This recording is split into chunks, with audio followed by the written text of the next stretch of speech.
I believe there is a better way of doing things in America, and I'm convinced that by working together we're going to be able to find it, and to do that in a very bipartisan way. And I yield to my friend, my colleague, physician and Congressman Ron Paul. I thank the gentleman for yielding, and I want to express my appreciation for you getting this special order on this very important subject. Of course, a lot of people in this country are asking, what should we do about Afghanistan? It's a pretty important question. It might be one of the most important questions that we're asking right now. And yet, nobody seems to have an answer. But, you know, I think the difficulty in finding an answer comes sometimes from not having fully understood why we got there. I just can't imagine this debate that's going on within our government today, executive branch and the legislative branch, and with the people. Can you imagine this going on during the World War II? You know, how many troops should we have? What's our exit strategy? Who's our enemy? How are we going to impose democracy? It is so far removed from what a traditional responsibility is of our government to provide national security. Now, they've practically run out of excuses for why we're over in Afghanistan. The only one that is left that they seem to cling to, well, we're there for national security. We want to fight the bad guys over there because we don't want to fight them over here. I'll talk a little bit about that later, but quite frankly, I think that's a fallacious argument and actually makes things a lot worse. But, you know, it just bewilders me about how we get trapped into these situations. And I believe that it's because we get ourselves involved too carelessly, too easily, and we don't follow the Constitution, because under the Constitution, you're supposed to declare the war, know who your enemy is, and know when you can declare victory and bring the troops home. And we did that up until through World War II. But since then, that hasn't been the case. But I recall a book I read in the 1980s written by Barbara Tuchman. And she wrote a book called The March of Folly. And she went back as far as Troy, all the way up through Vietnam, and took very special incidents of countries where they were almost obsessed or possessed with a policy, even though it was not in their interest. And the foolishness and the inability to change course. She died in 1989, but I keep thinking that if she had lived, she'd probably write a history of our recent years, another march of folly. Just think of what has happened since the Berlin Wall came down and the Soviet system collapsed. I mean, it didn't take us long. Did we have any peace dividends? No. There were arguments for more military spending. We had more responsibilities. We had to go and police the world. So it wasn't long after that. What were we doing? We were involved in the Persian Gulf War. And then, following that, we had decades of bombing in Iraq, which didn't please the Arabs and the Muslims of the world, and certainly the Iraqis, but it had nothing to do with national security.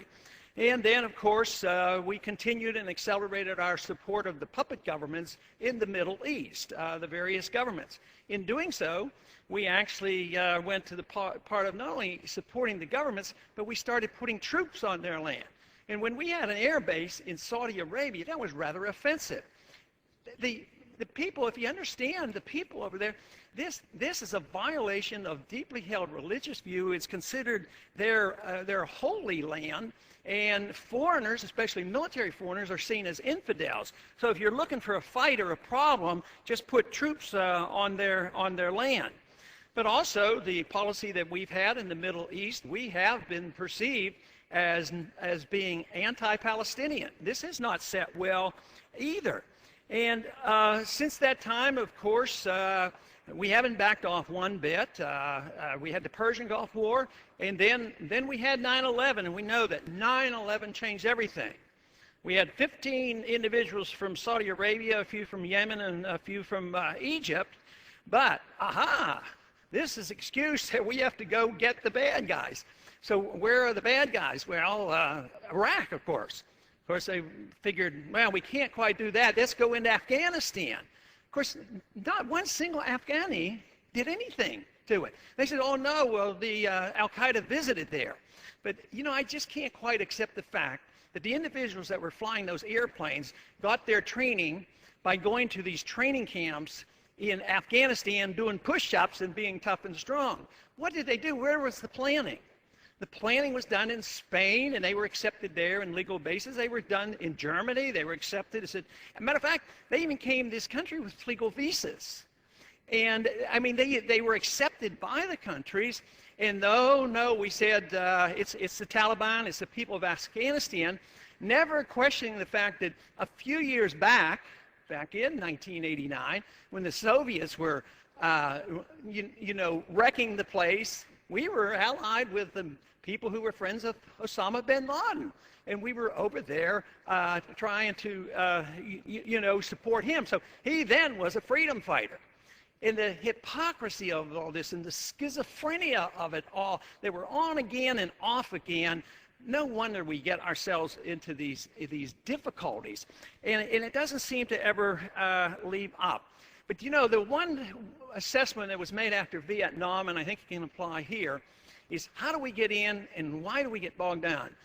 And two individuals that were talking about this, East and West, Vietnam and the United States, they sort of came to the conclusion that we, the Americans, overestimated the ominous power of our military. We could conquer anybody and everybody. And we underestimated the tenacity of people who are defending their homeland. Sort of like we were defending our homeland in the Revolutionary War, and the invaders and the occupiers were the redcoats. There's a big difference, and you can overcome all kinds of obstacles, but we've never seen have learned that. And unless we do, I don't think we can solve our problems. But indeed, we have to realize that we are not the policemen of the world. We cannot nation build.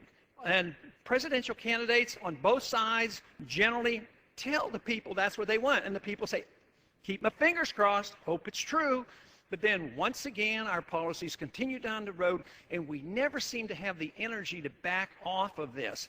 And I emphasize once again that I think we could keep our eye on the target, emphasize what we should be doing if we went to war a lot more cautiously. That if we have an enemy that we have to fight in our national defense, then there is a declaration of war. Will the gentleman yield for a moment? I will yield. At the beginning, in the formation of the United States, we had an outside observer come over here, Alexis de Tocqueville. And de Tocqueville observed that with our republic, it would be very difficult to get this country, this nation, to go to war. But once involved in a war, very difficult to stop it. And I think that MO, that picture, that frame, is in part what's happening here. Now that we are involved in a ground game in other areas of the world, it's very difficult for our republic to pull back.